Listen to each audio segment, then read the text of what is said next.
But like the phoenix rising from the ashes, they did not extinguish it.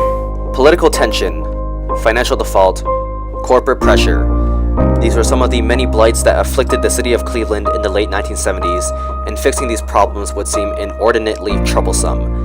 Yet one man was up to the task, to rectify the multitude of problems plaguing Cleveland and to restore the name of this once great city.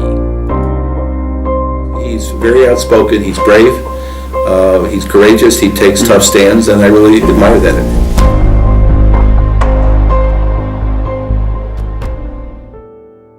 Cleveland in the 1970s was no perfect city. People began to leave the city of Cleveland in droves.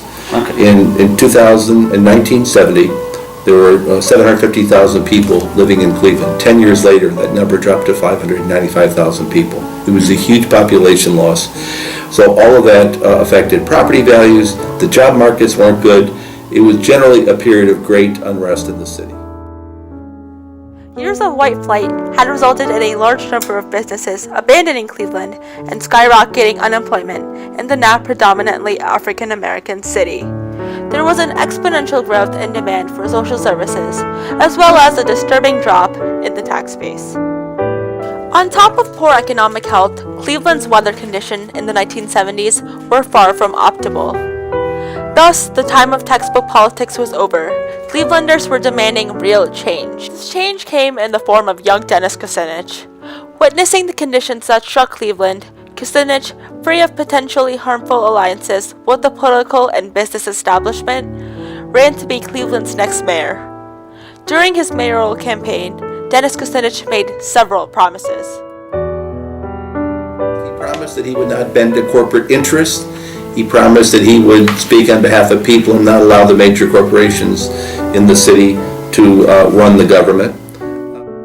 In particular, Kucinich rallied heavily against Cleveland's tax policy and strongly opposed the plan to sell the struggling municipal power company known as Munilight to a private competitor, Cleveland Electric Illuminating, or CEI, which would then monopolize the electricity industry, logically resulting in a large spike in the cost of electricity.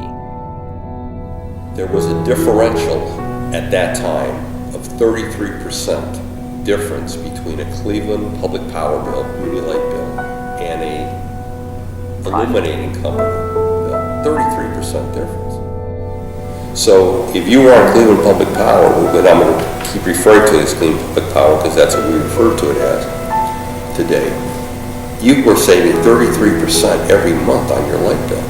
I know that because I was a customer.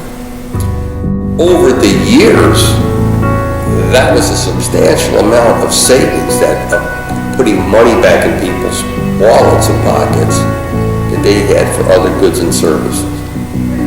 So, was Cleveland Public Power a big issue in the city? Doggone right it was. Kucinich declared with great effrontery the next mayor of the city of Cleveland must be his own man. He must be willing to take the chances in going after the utility interest, the banking interests, the big business interests for exploiting this community. During his inauguration in November 1977, Mayor Dennis J. Kucinich confidently told his inaugural guests, cities are not ungovernable. His passion for change and determination to serve Cleveland no matter the cost weren't the only factors that led to his victory. The dire economic straits in Cleveland at the time, along with the severe racial tensions, put the city in a state of near despair. As Cleveland sought a strong leader to pull it out of its hole, Kucinich managed to gain enough votes and popularity to seize office. However, for Kucinich, controversy would plague his mayoral term, in particular the conflict over Munilight. By the late 70s, Municipal Light, the publicly owned power company that for decades provided cheap electricity to residents of Cleveland, was in serious trouble. Munilight was heavily flawed, having lost customers due to mediocre service. Munilight had accumulated an $18 million debt for electric power it purchased from CEI, who demanded repayment. Ravenous and hungry for domination over electricity in Cleveland, CEI imperiled Muni's finances and caused Munilight to go into a downward spiral. They viewed Cleveland Public Power as an irritant, but it was that Munilight became that measuring stick that kept their rates in line. I'm a firm believer of that. Without Cleveland Public Power, they were then totally at will to raise their rates because basically they got whatever they want. Anyone who says that Cleveland Public Power was not a measuring stick, was not a competitor within the borders of the city of Cleveland, they're badly mistaken.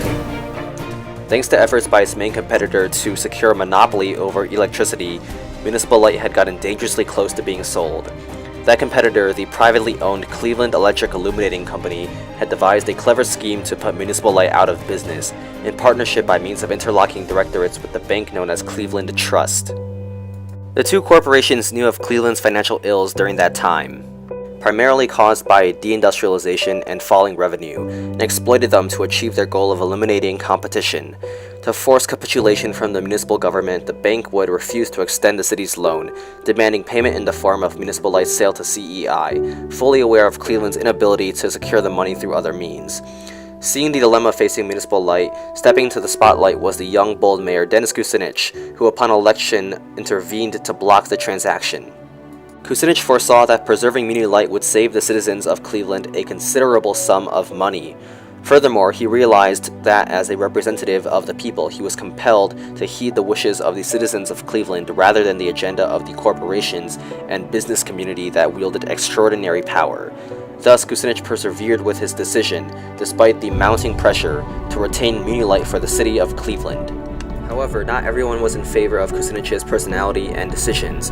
One person in particular was George Forbes, the Cleveland City Council president at the time. The two of them butted heads on practically every issue, especially the issue over Muni Light. Environment. Everything was building to a crucial vote by council, with then Council President George Forbes in favor of the sale. Danilowitz? Forbes? Yes. The refusal of Kucinich to sell Muni Light to the banks was not the only controversial decision that he made during his term. Kucinich brought Richard Honkisto from California to Cleveland, who quickly gained popularity among the city's residents. However, as time went on, Honkisto and Kucinich began to disagree on multiple issues, especially over how they would share power. Eventually, Kucinich became fed up and fired Honkisto on live TV. As the controversies piled up for Kucinich and Cleveland's financial situation continued downhill, the city went into default on December 15, 1978, as the clock struck 12. And now, the nation's youngest elected mayor at the helm of a major American city, steering a course that made Cleveland the first city to go into default since the Great Depression. As controversies plagued Kucinich and many people became dissatisfied with his mayoral term, a recall was arranged by his opponents. And I was one of the first people, in fact, the first council person to come out in support of the recall. It was a really... Although the recall was unsuccessful, the fate of Kucinich's mayoral career would end with his failed bid for re-election. Despite Kucinich's good intentions and promises during his mayoral term, he failed to secure re-election and George Voinovich was sworn into office. During his administration, George Voinovich defended Muni Light from the aggression of CEI, which itself was subsequently acquired and is now part of First Energy. Muni Light is known today as Cleveland Public Power and is still in city hands, used today throughout parts of Cleveland. And especially a working family or working poor family or a senior on a fixed income, when they see that we're seeing that cost savings every month, that meant a great deal to them. As a prominent political figure serving in a chaotic era, Kucinich was inevitably going to encounter conflict. Besides his assertive personality that enraged many opponents, Kucinich battled the banks and CEI to counter the potential of a monopoly fostered by corporate interests to advance their self-serving agenda. When Kucinich refused to cave into the demands of CEI, the banks deliberately avoided a rollover, choosing not to extend the deadline for Cleveland and causing the city to head into default. Kucinich compromised his future political career, yet the moral victory belonged to him. He did not favor expediency over morality, and he was able to stay true to himself and his principles. Kucinich's actions distinguish him as a paragon of political courage and virtue, someone who refused to conform to the selfish wishes of corporate interests and ultimately heeded the sentiment of his constituents. Because when they hear the name of Dennis Kucinich, their knees rattle.